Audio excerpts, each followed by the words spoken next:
بسم اللہ الرحمن الرحیم۔ السلام علیکم اسٹوڈنٹس۔ کلاس سیکنڈ ایئر کے اسٹوڈنٹ فیڈرل بورڈ کے لیے ان کے لیے میں یہ ویڈیو ریکارڈ کر رہا ہوں۔ یہ مطالعہ پاکستان یا پاک اسٹڈی کا پیپر ہوا تھا سیکنڈ اینول ایگزام 2025 کا، اس کی یہ آنسر کیز ہے ایم سی کیوز کی، تو اس میں ساری میں ڈیٹیل بھی آپ کو جا کے بتاؤں گا، اور یہ آپ کی جو پیپر ہونا ہے ابھی جو فرسٹ اینول ایگزام 2026 کا، اس کے حوالے سے آپ کو مدد مل جائے گی۔ کچھ چیزیں اس میں سے ملتی جلتی آ بھی سکتی ہیں، تو چلیں ہم سٹارٹ کرتے ہیں۔ اب یہ انگلش میں ساتھ ساتھ لکھا ہوا، جو انگلش والے اسٹوڈنٹس ہیں وہ ساتھ ہی اس طرح پڑھ لیں، ٹھیک ہے۔ میں اردو میں ایکسپلین کرتا ہوں کیونکہ بہت سے اسٹوڈنٹس اردو میں بھی ہوتے ہیں، تو میں اردو والا ایکسپلین کر دیتا ہوں۔ چلیں شروع کرتے ہیں۔ اب پاکستان کے لیے زر مبادلہ کا سب سے بڑا ذریعہ کون سا ہے؟ اب فارن ایکسچینج یہاں لکھا ہوا ہے۔ زر کیا ہوتا ہے؟ دولت، اور مبادلہ کیا ہوتا ہے؟ جو ایکسچینج یعنی تبدیلی جو ہوتی ہے۔ اوورسیز ریمیٹنس یعنی بیرون ملک پاکستانیوں کی ترسیلات جو بھیجتے ہیں، باہر سے جو پیسہ بھیجتے ہیں وہ ہے۔ آرمز جو اسلحہ ہے، ایکسپورٹ ہے یعنی اسلحے کی جو برآمدات ہوتی ہے جو ہم باہر بھیجتے ہیں۔ کپاس کی برآمدات ہوتی ہیں، یا ٹورزم جو سیاحت کے لیے لوگ آتے ہیں پاکستان میں، جو پیسہ اکٹھا ہوتا ہے، ٹیکس اکٹھا ہوتا ہے۔ تو سب سے زیادہ جو ہوتا ہے نا، جو پاکستان کے زر مبادلہ کا سب سے بڑا ذریعہ ہے وہ اوورسیز ریمیٹنس ہے، یعنی جو بیرون ملک پاکستانی بھیجتے ہیں، تو وہ والا اس کا اے آپشن آئے گا، ٹھیک ہے۔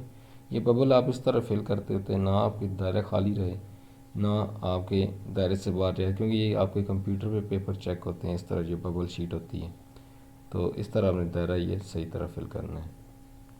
اچھا، which modern communication tool is the most effective creating national unity in Pakistan, یعنی پاکستان میں قومی یکجہتی پیدا کرنے کا سب سے زیادہ مؤثر ذریعہ ابلاغ کون سا ہے؟ یہ میں نے بولا تو تھا میں اردو میں کروں گا، لیکن پہلے دو پھر بھی میں نے انگلش میں ساتھ پڑھ دیے۔ یعنی قومی یکجہتی پیدا کرنے کا سب سے مؤثر جدید ذرائع ابلاغ کون سا ہے؟ ڈاک کا نظام، ریل، ٹیلی ویژن، اخبارات۔ اب دیکھیں جو جدید طریقہ نا، ٹیلی ویژن یا قومی یکجہتی پیدا ہوتی ہے، خبریں زیادہ جلدی پہنچتی ہے، اخبار تھوڑا بھی جدید، اتنا جدید نہیں ہے جتنا ٹیلی ویژن جدید ہے، اور ریل اور ڈاک کا نظام تو بہت زیادہ آپ کو پتہ ہے سلو ہے، تو سب سے زیادہ جو مؤثر ذریعہ وہ کیا ہے؟ ٹیلی ویژن ہے، اس کا جو تیسرا آپشن ہے۔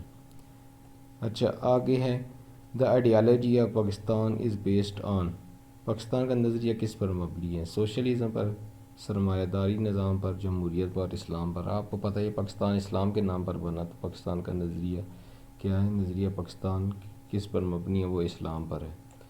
اچھا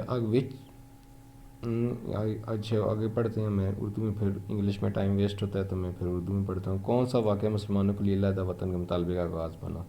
طریق خلافت، تقسیم بنگال، نہرو رپورٹ، اور قرارداد لاہور۔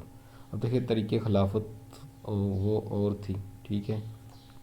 تقسیم بنگال بھی اصل جو وجہ بنی وہ کی تھی قرارداد لاہور، جو قرارداد پاکستان جس کو کہتے ہیں 1940 میں، قرارداد پاکستان بھی لاہور ریزولوشن، پاکستان ریزولوشن ایک ہی بات ہے۔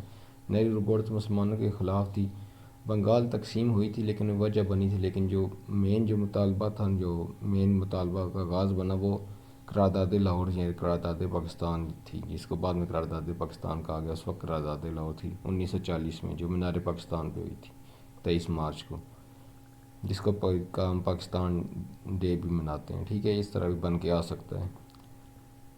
اچھا، who was the first prime minister of Pakistan, Pakistan کے پہلے وزیر اعظم کون سے تھے؟ محمد علی بوگرا، لیاقت علی خان، خواجہ نظم الدین چودھری، محمد علی۔ اس کا صحیح آپشن لیاقت علی خان ہے، باقی یہ بعد میں آئے تھے، ٹھیک ہے۔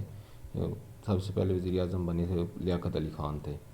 اچھا، which problem was the most serious in Pakistan at the time of independence, یعنی آزادی کے بعد سب سے بڑا مسئلہ کیا تھا؟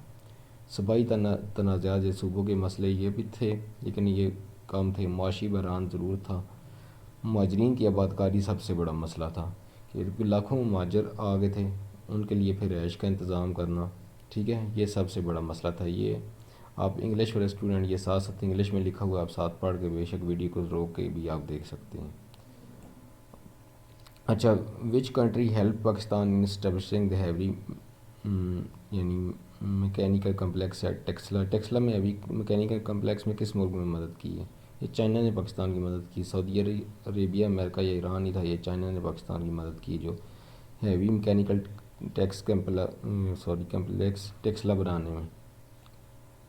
اچھا، اب آٹھواں ہے، Pakistan become member of U N O, یہ یونائٹڈ نیشن آف امریکہ ہے، جو انسانی حقوق عالمی ادارہ ہے، اس کا ممبر پاکستان کب بنا تھا؟ یہ 1948 عیسوی میں بنا تھا، ٹھیک ہے۔ یہ 1948 میں بنا تھا. اچھا، which is the highest judicial institution of Pakistan? Pakistan کا سب سے بڑا عدالتی ادارہ کون سا ہے؟ Supreme court, tribunal court, high court اور وفاقی شرعی عدالت. دیکھیں وفاقی شرعی عدالت جو ہوتی ہے اسلامک جو شرع سے ریلیٹڈ، اسلامک سے ریلیٹڈ ہوتے ہیں، ٹھیک ہے، ان کے فیصلے کرتی ہے. ہائی کورٹ صوبائی فیصلے کرتی ہے، ٹھیک ہے، صوبوں میں ہوتی ہے. ٹریبیونل کورٹ خاص قسم کے فیصلے کرتی ہے. سب سے بڑا وفاقی جو عدالتی ادارہ پاکستان کا وہ کیا ہے؟ سپریم کورٹ ہے. اس میں یعنی ہر طرح کے فیصلے جو فائنل ہوتے ہیں، جو ٹھیک ہے، زیادہ تر جو مین بڑے فیصلے ہوتے ہیں وہ سپریم کورٹ میں ہوتے ہیں.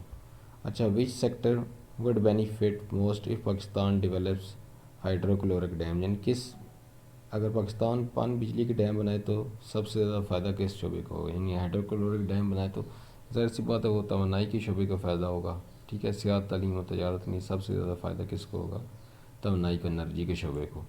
اگر ڈیم بنیں گے تو کیا ہے، توانائی کا مسئلہ، بجلی کا مسئلہ بہتر ہوگا، حل ہوگا. تو یہ ایم سی کیوز تھے، ٹھیک ہے. اب اگلے پارٹ میں آپ کو سبجیکٹ بھی کچھ بتا دیتا ہوں. سبجیکٹ میں یہ کر دیں گے کہ M C Qs sorry short question کی اور لانگ کوسچن کے مین ہیڈنگ بتا دوں گا، اور آپ کے اہم ٹاپک بھی بتا دوں گا میں ساتھ میں. تو یہ آبجیکٹیو آپ اچھی طرح سے دیکھ لیں، پھر روک روک کے دیکھ لیں، ٹھیک ہے. آبجیکٹیو اگر آپ کو وہ کچھ آپ کو چھوٹی سی 50 نمبر کا پیپر ہوتا ہے تو اتنا مشکل نہیں ہوتا، آپ اس میں سے 40 بھی لے سکتے ہیں. یہ 15 منٹ میں آپ نے 10 ایم سی کیوز کرنے ہوتے ہیں، ببل فل کرنی ہوتی ہے، اور 2.25 گھنٹے میں آپ نے شارٹ اور لانگ کوسچن کرنے ہوتے ہیں. تو یہ ایم سی کیوز اسی طرح پھر ان چیزوں سے ملتے جلتے بن جاتے ہیں، جو آپ بک میں سے ہی آگے پیچھے کر کے وہ بنا دیتے ہیں، پھر سوال تھوڑی چینج کر دیتے ہیں. اتنا زیادہ نہیں ہوتا اس میں، مارکس لینا 40+ لینا مشکل نہیں ہے پاک اسٹڈیز میں، تو آپ 40+ بھی لے سکتے ہیں اس میں. تو پھر ملتے ہیں نیکسٹ ویڈیو میں، تب تک مجھے اجازت دیں. اللہ حافظ.